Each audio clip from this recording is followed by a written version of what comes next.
In the heart of the Aztec Empire, cacao beans were worth more than gold.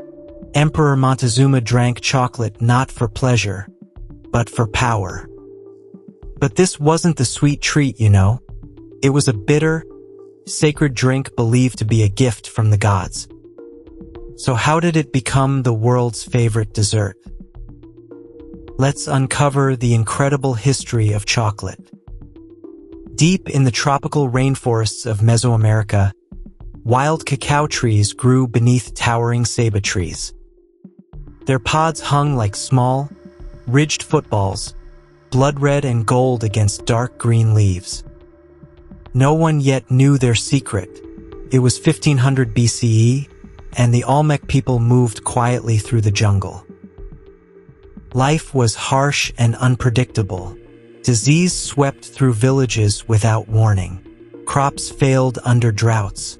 Death came early, and comfort was rare. Food was simple: maize, beans, and squash grown by hand. There was no sugar, no coffee, and no chocolate as we know it today. A woman knelt beside a stone fire pit, grinding maize into paste. Smoke drifted into the humid air.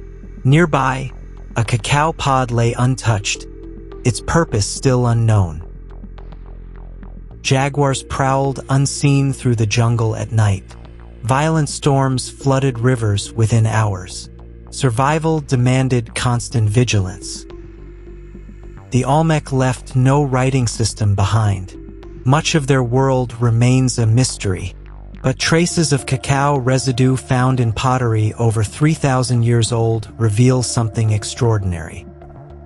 Someone, somewhere, cracked open a cacao pod for the first time and tasted its strange white pulp. They had no idea they were about to change the world forever. Most people never traveled far from where they were born. Villages remained isolated, knowing little beyond their forests.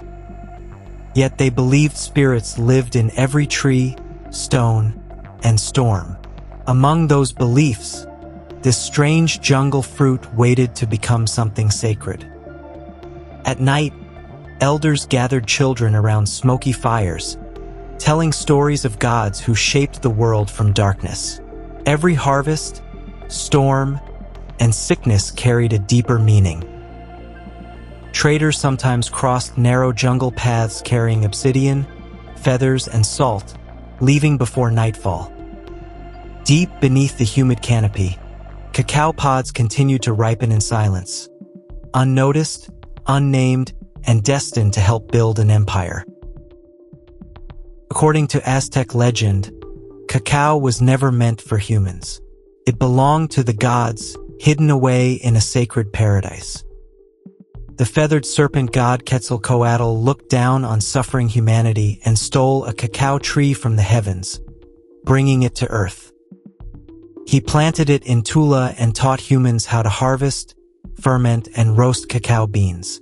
For the first time, mortals tasted what they believed was the drink of the gods. The other gods were furious and punished Quetzalcoatl for sharing their sacred gift. This legend shaped how civilizations viewed cacao for centuries. To the Aztecs, chocolate was not just food, it was divine and powerful.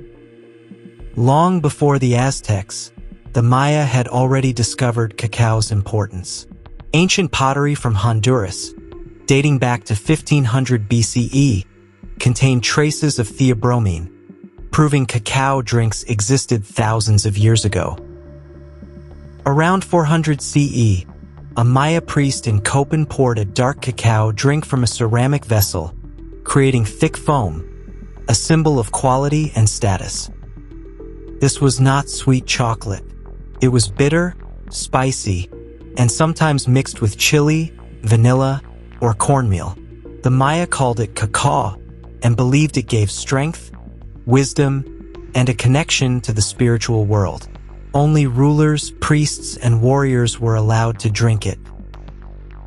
When the Aztec Empire rose in the 1400s, cacao became more than a sacred drink.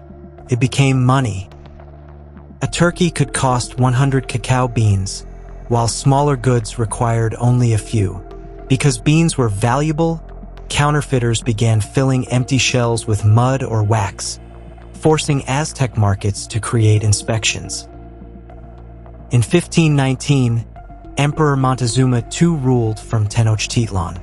Servants brought him cups of frothy, spiced cacao, which he believed gave him strength and power. His royal warehouses stored millions of cacao beans. Wealth, currency, and sacred power combined into one crop. That same year, Spanish conquistador Hernán Cortés arrived in Mexico searching for gold. Instead, he discovered a strange bitter drink treasured by the Aztecs. Montezuma reportedly offered cacao to Cortés, who had no idea this unusual bean would one day become more valuable to the world than gold. Cortés brought cacao to Spain in 1528 and presented it to King Charles V. But the first reaction was disappointment. The bitter, spicy drink was nothing like the sweet flavors Europeans knew. For years, cacao was ignored. Then Spanish monks began experimenting. They removed the chili, added honey, spices, and finally cane sugar. The result changed everything. The bitter ritual drink became sweet, rich, and irresistible, creating the chocolate that would eventually conquer the world. The result changed everything. The bitter ritual drink became sweet, rich, and irresistible, creating the chocolate that would eventually conquer the world. By 1615, Spain's chocolate monopoly finally broke. Spanish princess Anne of Austria married King Louis XIII of France and brought her love of chocolate with her. Chocolate quickly became a symbol of European aristocracy. Drinking it from elegant porcelain cups represented wealth and status.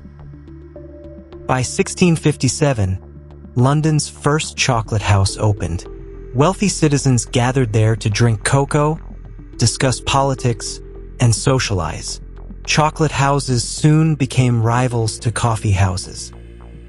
For more than 2 centuries, chocolate remained a thick, bitter drink. Then, in 1828, Dutch chemist Coenraad van Houten changed everything. He invented a hydraulic press that separated cacao butter from cocoa solids and created smoother, cheaper cocoa powder.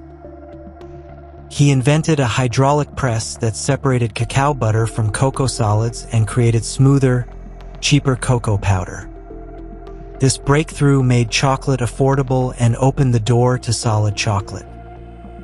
In 1847, British chocolatier Joseph Fry combined cocoa powder, sugar, and cacao butter to create the first modern chocolate bar. But the chocolate was still rough and bitter.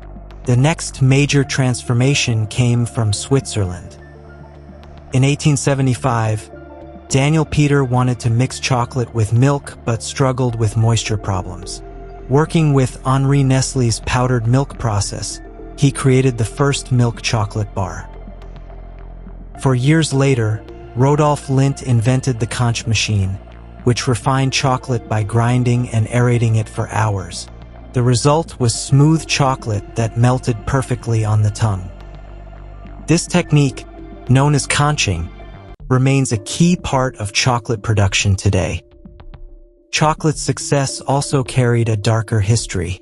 For centuries, cacao plantations depended on enslaved and forced labor, leaving a legacy that still influences debates about ethical chocolate today. At the same time, chocolate companies began competing for global dominance. In 1824, John Cadbury opened a small shop selling cocoa and drinking chocolate. Later, brands like Cadbury and Hershey expanded through mass production and advertising. During World War II, chocolate gained a new role. The U.S. military included specially designed chocolate bars in soldiers' rations, providing energy across deserts, jungles, and battlefields. In 1938, Ruth Wakefield accidentally created another chocolate icon. When she added chopped chocolate to cookie dough, The pieces refused to melt, creating the first chocolate chip cookie. In 1938, Ruth Wakefield accidentally created another chocolate icon. When she added chopped chocolate to cookie dough, the pieces refused to melt, creating the first chocolate chip cookie. By the mid-20th century, chocolate had completed its incredible journey, from a sacred drink of ancient civilizations to a global industry producing billions of products every year. Today, chocolate is a global industry worth over $130 billion every year. Nearly 3 billion people consume it regularly in forms the ancient Maya would barely recognize. The average American eats around 10 pounds of chocolate every year, while Switzerland consumes even more per person. But cacao's story is not only about taste. Scientists have discovered that cacao contains flavonoids linked to heart health and brain function.